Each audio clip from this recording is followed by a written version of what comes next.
आज हम स्टार्ट और उसी के साथ साथ ख़त्म करने वाले हैं एटिपिकल एंटीसाइकोटिक्स, और साथ ही साथ ये पूरा चैप्टर एक क्लोज पे आ जाएगा। एटिपिकल एंटीसाइकोटिक्स में मेनली दो क्लासेस होते हैं, डाई बेंज ऑक्साज़ेपिन्स और दूसरा है डाई बेंजो डायज़ेपिन्स। अब अगर आप गौर से इसमें देखोगे तो इसमें आपको एक चीज़ फेमिलियर दिखेगी, बेंजोडायज़ेपिन्स। अब ये इसमें डाई क्यों लिखा हुआ है ये हम कवर करेंगे थोड़ी देर में। लेकिन एटिपिकल एंटीसाइकोटिक्स और टिपिकल एंटीसाइकोटिक्स में मेन डिफरेंस क्या होता है? मेन डिफरेंस ये है कि EPSE की फ्रीक्वेंसी इन ड्रग्स में काफ़ी कम होती है। एटिपिकल एंटीसाइकोटिक्स में EPSE प्रोड्यूस करने की फ्रीक्वेंसी काफ़ी कम होती है। EPSE यानी extra pyramidal side effects. Okay, साथ ही साथ एक्सपेरिमेंटली देखा गया कि ये ड्रग्स 5-HT रिसेप्टर्स पे ज़्यादा एक्ट करते हैं। 5-HT रिसेप्टर एंटागनिज्म, जैसे उसमें डोपामिनर्जिक एंटागनिज्म था, इसमें सेरोटोनिन रिसेप्टर एंटागनिज्म है। अब ये दोनों चीज़ें एक्सपेरिमेंटली देखी गई, इसलिए ये कंक्लूड किया गया कि 5-HT यानी सेरोटोनिन पे एक्ट करने की वजह से ही EPSE फ्रीक्वेंसी इन ड्रग्स की कम है।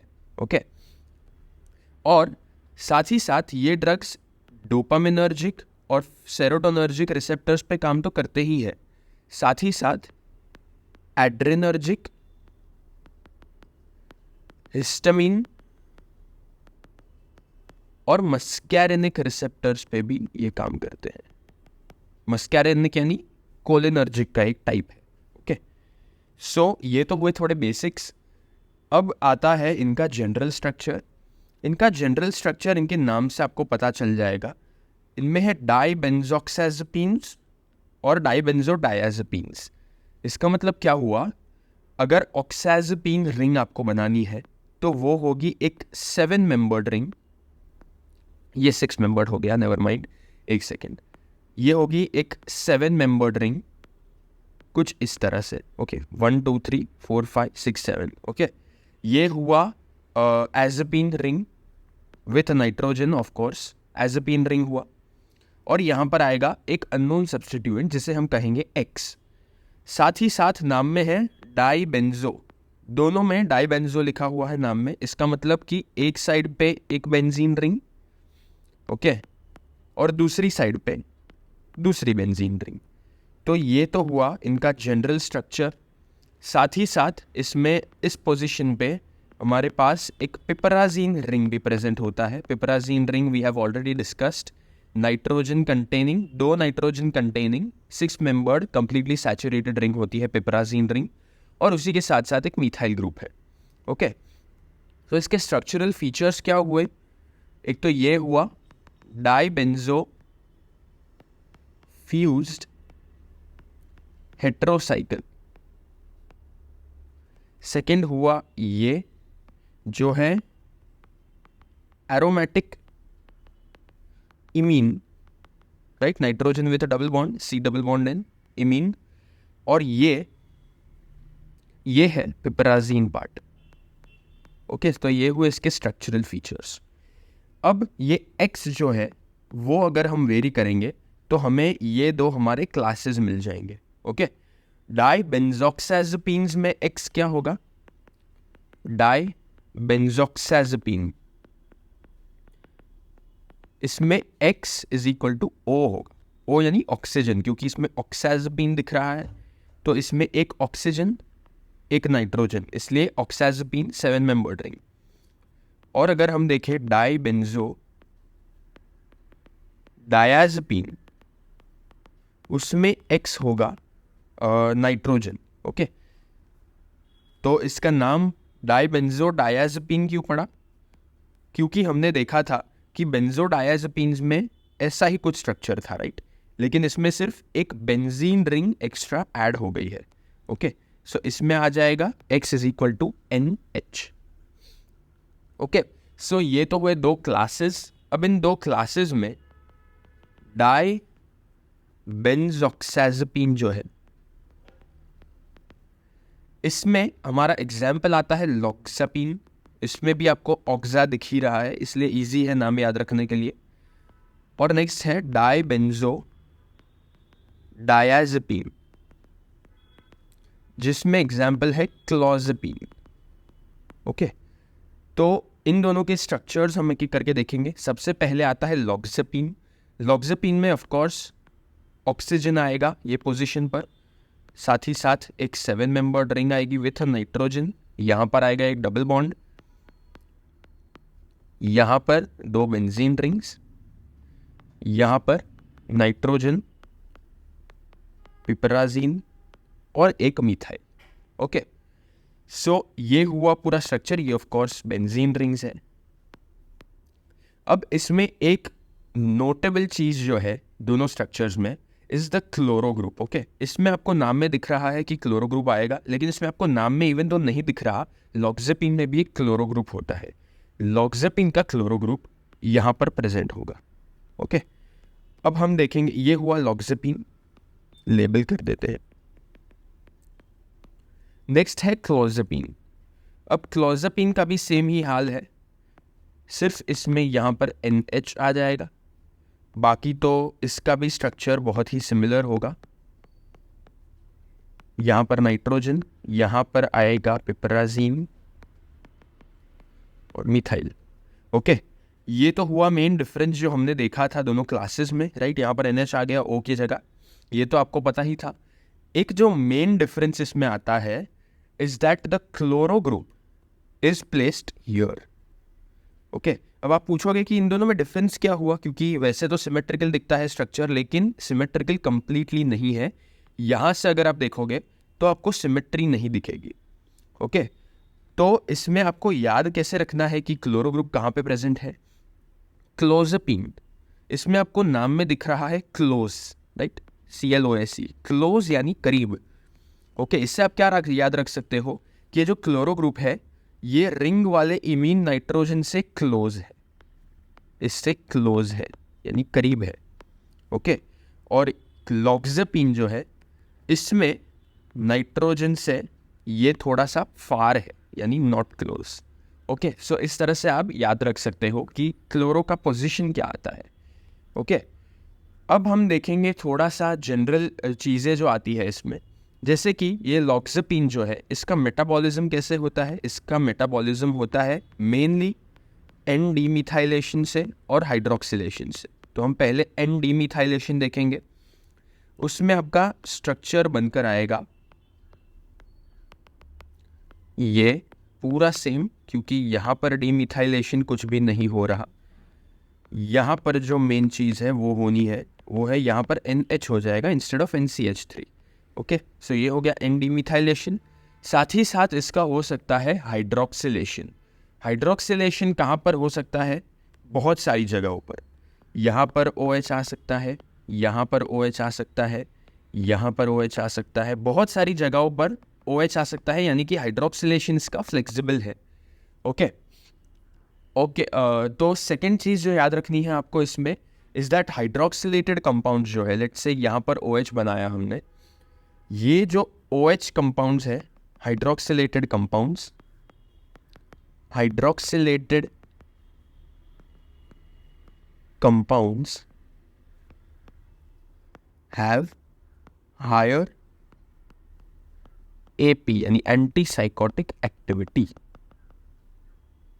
ओके, यानी कि ये जो पेरेंट कंपाउंड है उससे ज़्यादा activity, anti psychotic activity hydroxylated compounds की होती है।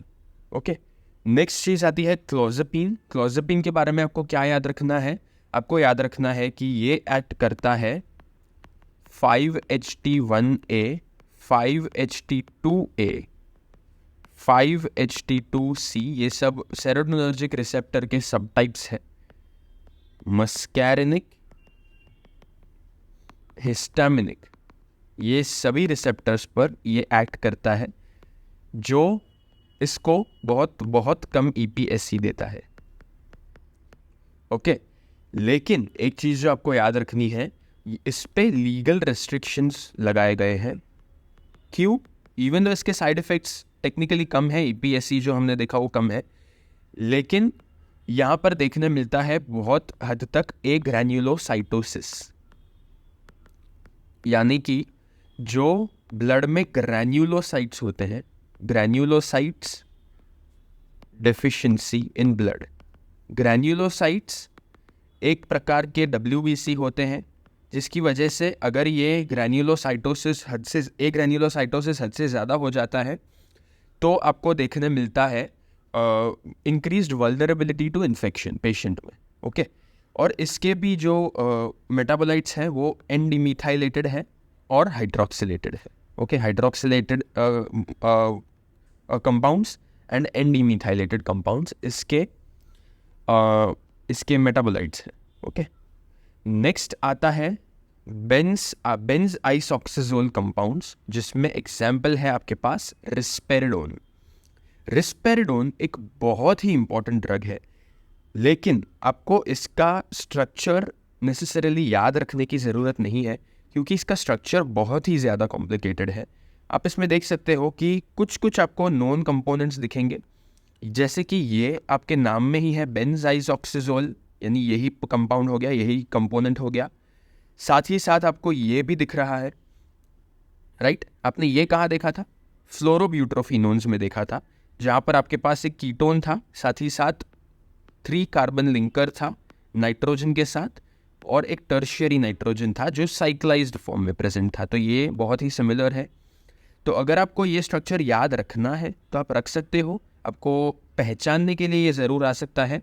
साथ ही साथ ये भी आ सकता है कि बेंजाइसोक्साजोल कंटेनिंग एंटीसाइकोटिक ड्रग, तो उसका एग्जाम्पल आएगा रिस्पेरिडोन। ओके, लेकिन आपको जो जनरल चीज़ें इसमें याद रखनी है वो ये है कि इसकी अफिनिटी 5-HT2 के लिए है और डोपामिनर्जिक रिसेप्टर्स के लिए है, जिसमें इसका SDA रेशियो यानी सेरोटोनर्जिक डोपामिनर्जिक अफिनिटी रेशियो हो जाता है 5। ओके, 5 यानी 5:1, टेक्निकली जो भी आप कहना चाहो, 5 भी वही हुआ। इसका मतलब क्या हुआ कि सेरोटोनिन के लिए इसकी अफिनिटी ज़्यादा है, 5 times the affinity of what it has for dopaminergic receptors. Okay, ये इसका SDA रेशियो है, जिसकी वजह से आपको इसके EPS यानी एक्स्ट्रा पिरामिडल साइड इफ़ेक्ट्स कम देखने मिलते हैं बहुत ही। ओके, और इसका HCl फॉर्म यूज़ होता है ओरल फॉर्मुलेशंस में।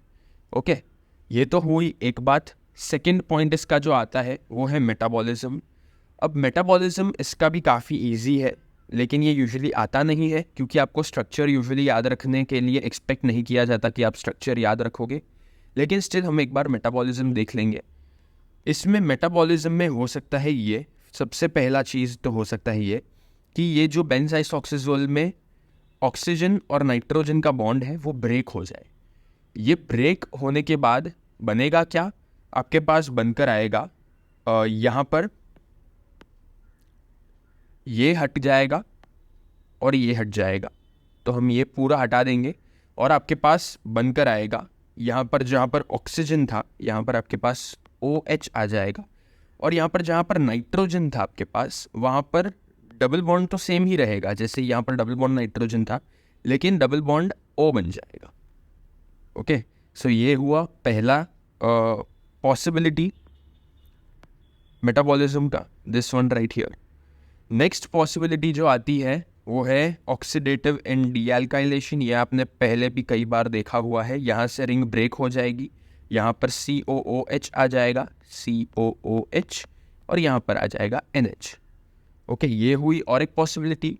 और नेक्स्ट पॉसिबिलिटी जो आती है वो है कि यहाँ पर आपके पास हो जाएगा हाइड्रोक्सिलेशन। ये तीनों पोजीशन पर आपके पास हाइड्रोक्सिलेशन हो सकता है।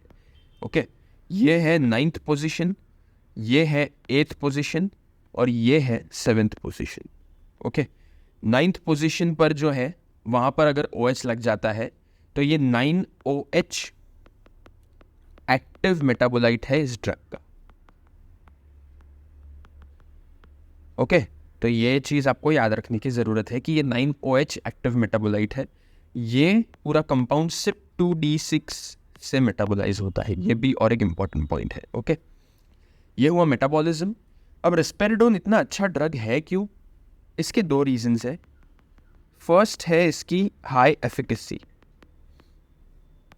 ओके, किस सेंस में हाई एफिकेसी है? फर्स्ट ऑफ ऑल तो 5-HT2D2 एंटागनिज्म दिखाता है ये, जिससे कि इसकी एंटी साइकोटिक एक्टिविटी बहुत है।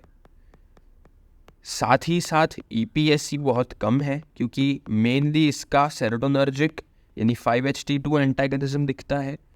ओके, और सेकेंड पॉइंट इसमें ये आता है, सेकेंड सब पॉइंट रादर, कि जिन पेशेंट्स में पार्किंसन होता है, पार्किंसंस डिजीज, उन पेशेंट्स में भी आपको काफ़ी डिक्रीज दिखेगा सिम्टम्स में।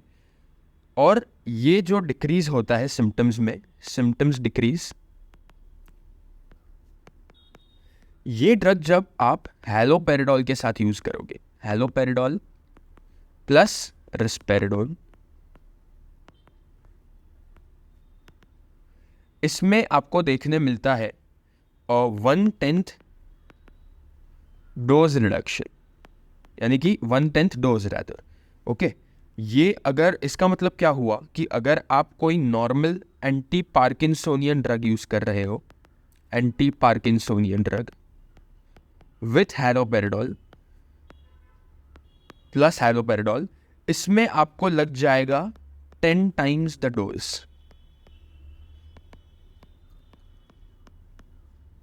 सिम्टम्स डिक्रीज करने में। लेकिन अगर आप हैलोपेरिडोल के साथ रिस्पेरिडोन यूज करोगे तो आपका वही डोज 10 टाइम्स डिक्रीज कर जाएगा, यानी 1/10 डोज पे आपको सेम इफेक्ट मिलेगा जो आपको मिल रहा था एंटी पार्किंसोनियन ड्रग प्लस हैलोपेरिडोल जो दोनों साथ में ड्रग्स देते हैं उसमें जो दिखेगा उसके कंपैरिजन में। ओके, सेकेंड पॉइंट इसमें आता है हाई सेफ्टी। हाई सेफ्टी यानी क्या? इसके side effect profile, side effect profile यानी कि आपको जो डिस्काइनेशियाज और वो सब दिख रहा था वो बहुत ही कम है। ओके, इस वजह से ये सेफ भी है और एफिकेशियस भी है। ओके, अब आता है हमारा लास्ट कैटेगरी जो है बेंजामाइड डेरिवेटिव्स। बेंजामाइड डेरिवेटिव से भी आपको नाम से पता चल रहा होगा कि इसमें बेंजीन रिंग होगी, साथ में अमाइड ग्रुप होगा। तो हम दो स्ट्रक्चर्स इनफैक्ट याद करेंगे। यहाँ पर है बेंजीन रिंग, क्लोरो और अमीनो ग्रुप। इसके साथ साथ हमारे पास यहाँ पर OCH3 आता है। ये OCH3 एक बहुत ही इंपॉर्टेंट कंपोनेंट है अलोंग साइड अमाइड के। ओके, सो ये दो बहुत इंपॉर्टेंट कंपोनेंट्स है, OCH3 और CONH। और इसके साथ आता है 2 carbon linker, nitrogen, 2 ethyl groups. Okay, so इसका नाम हुआ मेटक्लोप्रामाइड। मेटक्लोप्रामाइड,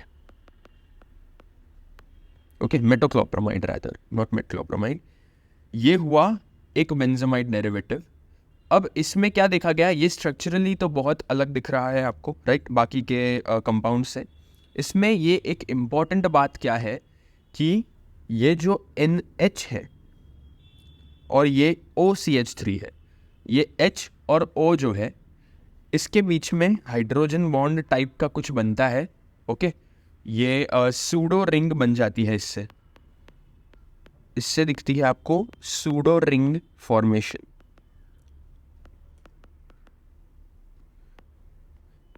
ये कंसिडर किया जाता है कि एंटी साइकोटिक एक्टिविटी के लिए ये बहुत इंपॉर्टेंट है।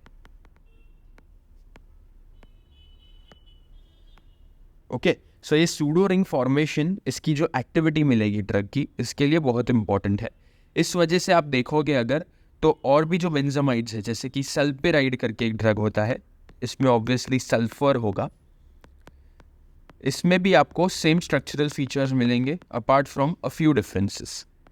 ओके, यहाँ पर CONH होगा, यहाँ पर OCH3 भी होगा, लेकिन यहाँ पर आएगा आपके पास नाइट्रोजन 2 कनेक्टर के बाद। लेकिन ये जो नाइट्रोजन है वो इंक्लूडेड है एक पूरे 5 मेंबर्ड स्ट्रक्चर में उसी के साथ साथ यहाँ पर इथाइल प्रेजेंट है। ओके, ये है स्ट्रक्चर सल्पेराइड का। ओके, तो इसमें भी आपको दिख रहा है कि ये सूडो रिंग फॉर्मेशन होगा ही यहाँ पर भी, तो ये भी बहुत इंपॉर्टेंट है। इनकी भी EPSC जो होता है, एक्स्ट्रा पिरामिडल साइड इफेक्ट्स, वो बहुत कम होते हैं, रादर नॉट ज़्यादा, कम होते हैं। ओके, सो ये था बेंजामाइड डेरिवेटिव्स का क्लास। ये है पूरा चैप्टर एंटी साइकोटिक ड्रग्स का। इसके बाद हम स्टार्ट करेंगे anti convulsants. Thank you for watching.